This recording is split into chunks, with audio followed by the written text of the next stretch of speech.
men should not marry a woman who cannot cook.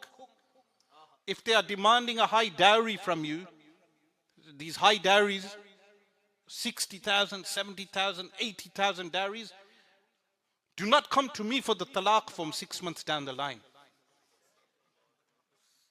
Because you're stupid enough to pay high dowries to a woman who cannot cook, who does not wear the hijab correctly, and then will demand for you to take her to Tipu Sultan for a dinner, for iftar, and you're spending £60, expecting the man to earn more than £3,000 a month, more than that, to fund her expensive lifestyle, so she can buy designer goods, and then have a car that the man cannot afford. He gets the car and finance, and then they land at Ladypool Road.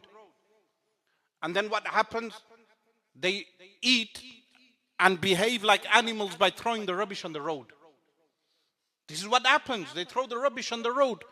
You have a £60,000 car, a £500,000 house and more, and you do not even have the common sense to deal with your rubbish. You throw it on the road like an animal. That is the state of these people.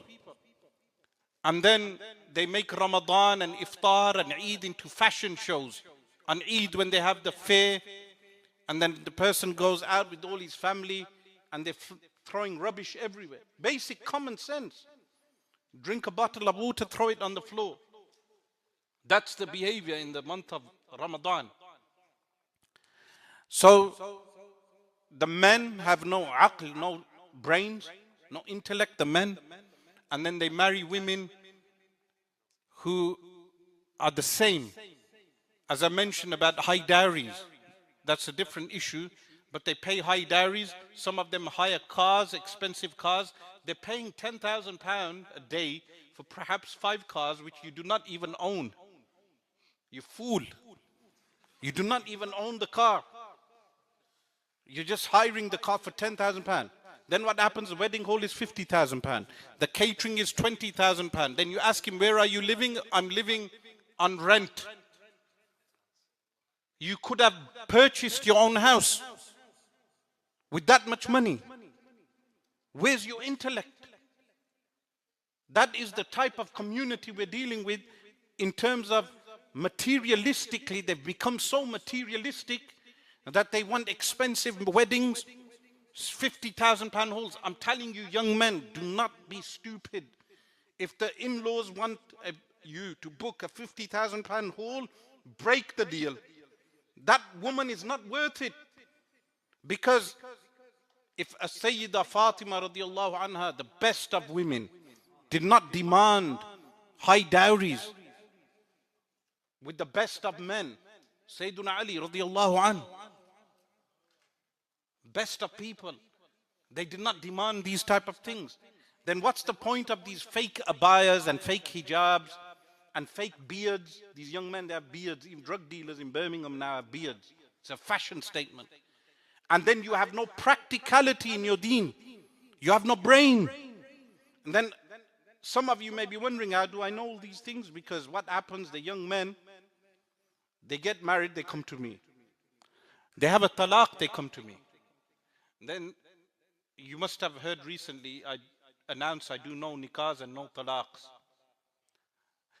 Because of these experiences, I'm going to give you advice in lectures that the best nikah is the cheapest dowry. And the best walima is the walima held in the masjid. But when you go to the masjid, in our masjid, what happened? Some of the people complain to me, some of the women are turning up without hijab, their stomachs showing, to the masjid. Straight away I summoned, we have no committee. And that's a different issue, the foolish people who run committees. Every individual who could not become a councillor or an MP becomes a committee member. But never mind. I summoned the masjid, people who run the masjid. Our masjid is good. I said to them, ban these marriages that happen, the women are turning up. Where is the intellect of the men? They should be saying to the women, you are going to a public space. You should be covering yourselves and have modesty. But now there's fashions that some of these women, they wear abayas. They wear abayas, open abayas. It's like a fashion statement. A hijab with makeup. Hijab at the top and everything else underneath. And the men are not even telling them. And some men, when they tell them, the women of the household, they tell the men not to tell the young women. So they've lost their modesty and they've become materialistic. Islam becomes a ritual. Ramadan comes, you go to your iftari, and as a part of that problem of being a materialistic society is the rubbish that we throw. Because when materialistic people, they behave like Fir'aun. Fir'aun had everything. You eat something, you throw it because the bin man will pick it up. And then they look down on the cleaners. They look down on the cleaners in Makkah and Medina also. They look down on the cleaners in Makkah and Medina. They see a Bengali worker, cleaner, and they look down on him. They don't know that that man may have a high status with Allah. I know of a Bengali cleaner in Medina who went into the masjid. He prayed his salah, he died in the prayer. Never look down on someone because you deem them inferior to yourself. So what happens is that this is common sense life issues that I need to tell young people. Younger people, I'm still young, remember. Younger people. What are those life lessons? Once we went to Makkah al-Mukarramah and we leaving al-Makkah al-Mukarramah, and one of the people there, he had slippers. So this is a British illness. This is a British illness. He's gone to another country. He's thinking everyone here is poor. So he's going to be generous now. How? By donating his slippers. So he goes to a hotel worker and he says, here, have these slippers from me. Straight away, I stopped him. I said, why are you donating? Why are you gifting a pair of slippers to this worker? Used slippers. He said, no, it's sadaqah. I said, it's not sadaqah. Because sadaqah is when you give the best thing, not the inferior thing. I said, what you should do is place the slippers in a place in the corner of the hotel. The person who will need the slippers, he will utilize the slippers. You can place a paper note, slippers for anyone who may need them. He disagreed because of the arrogance, the Fir'aun inside everyone. Similarly, in one other journey in Umrah, we went and purchased tea, 10 cups of tea. While drinking the tea, we realized the tea had something inside of it like a TCP type smell. So what do you do with such a tea? You complain to the owner and you throw it away. One of the individuals there, rich person, ostensibly rich, very good job, and he says, let's donate this to one of the poor Pakistanis or Bengalis. Straight away, I said, you do not drink this tea yourself and you want to give it to someone whom you deem inferior to yourself? So it's a mindset that we need to change when we go abroad as well. Like when people go Palestine, there's British Muslims who go to Palestine and they begin to haggle Palestinian shopkeepers. Can you believe that?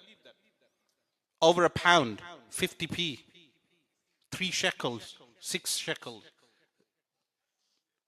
You know of the story Shaykh, the merchant of Venice. You don't study that in English literature anymore, in Oldham. Shakespeare, the merchant of Venice. Shaykh, the Jew. Stingy. We Muslims should not have that trait. So, these are ailments that we find, and the materialism that we have, it's led to our throwing rubbish. Because what happens, people in the Mangla Dam in Pakistan, they'll throw the rubbish there in the dam. It's their own country, but they'll throw the rubbish there. Then he'll marry a British woman and come to Britain with a visa. Maybe England, Jason. He gets to England, but he starts a family here in the UK. He doesn't train his children not to throw litter, not to throw rubbish. You're not in a competition with your cousins for material wealth. But unfortunately, what happens, the parents inculcate in the kids, you're in competition with your cousins for material wealth. That makes them worry about dunya. They marry then a woman who demands £5,000 a month. So some of them go into drug dealing. Some of them go into fraud, white collar gangsters.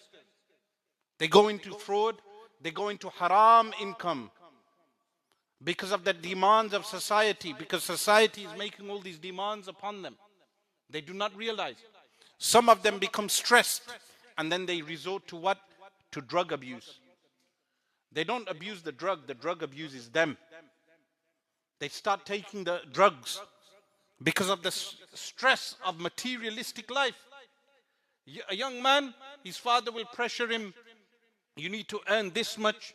He gets married, the wife will pressure him. Let me tell you something about women's rights as well, just while we're discussing this. With regard to the dowry, when the woman demands the dowry and then she says she needs to work as well, because I've heard there's a new issue. Muslim couples, both couples are working. Who's raising the kids? Muslim couples are working. Who's raising the kids? They go and give their kids to carers. This is a new trend. I don't know if the trend is common in Oldham, but the more south you go, the more different the terrain changes. Husband and wife both go out to work. So the woman, she demands her Islamic rights. You want to talk about Islamic rights? Talk to me. You're earning money, then you need to contribute to the house, because when they say the man pays for the costs, it is when the woman stays at home and looks after his home. It's when she cleans his home, she cooks his food, and she raises his children. Why don't you mention that in the Islamic rights? When they say the man pays for the costs, it means the woman stays at home, she cooks the food, she cleans the house. And I'm not mentioning in-laws, that's a different issue. I'm talking about the house she lives in, she cleans it. She feeds the children, she raises the children, she cooks the food, and the husband pays for everything. But if the woman is earning, then she is not doing her side of the contract, of the marriage. So the man doesn't need to pay for all the costs. Then they can share the costs. If they want to live like that, it's like when you marry, some people, they may marry a woman, they go to a chip shop, the woman says, I'll pay for my food, you pay for yours. That's the type of women they're marrying. And then when they need to foot the bill, what happens is that the woman then will realize and say, okay, let's go back to our traditional values.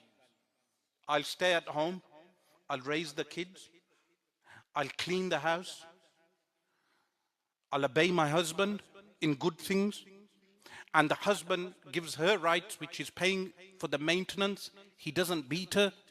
The abuse of women is haram. He doesn't harm her in any way.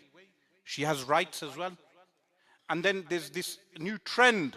There's a new trend on these social media 2-second attention span social media people that they put out for the women, misguiding them. That is, they say the woman doesn't need to cook and clean. The woman doesn't need to cook and clean in the house. That's not her obligation. That's false. Because what that means, the Shafi'is say this, what that means, let me tell you what it means. When the fiqh books say the woman doesn't need to cook and clean, what it means, she should be ready at all times for her husband. So she's not busy with cooking and cleaning. Do you understand what I mean? She should be ready for her husband all the time. But what do? These women, they will only dress out when they go onto the roads. They will dress up. They will dress up in weddings. But then, when they get home, they won't dress up for the man. But then they will demand their rights and saying, I don't need to cook and clean, so let's go out to eat. Let's order a takeaway. So the man's spending 40, 50, 60 pound daily on takeaways. And when his money runs out, he goes to the cheap chicken and chip shops. That's the sad reality. That's what's happening on the ground. So do not be fooled by just the hijab and the fake Islamic persona, this fake Islamic persona. Real Islamic people look after their parents. So you have this new illness, and this illness should not grow in our community of placing parents in old people's homes. If you marry a woman, okay, the right of the woman is she doesn't need to look after your parents. Okay, fair enough. But did you know the man has the right to prevent the woman then to visit her own parents? Talk about that right. Yes, it's in books like Al-Quduri. They mention that right. The man has the right to prevent her from going to her parents' home. You don't want to look after my parents? You're not allowed to visit your parents. If your parents want to visit you, they can talk to you at the door. It mentions that in the fiqh books. The man has the right not to allow her parents in the house. You should be, so if you want to play equal rights, let's play equal rights. Do you understand this? So many of these men, they come and complain to me about their marriages. If I started a legal firm giving you your Islamic rights, the woman doesn't want to look after your parents, okay, Islamic rights, she cannot go and visit her own parents.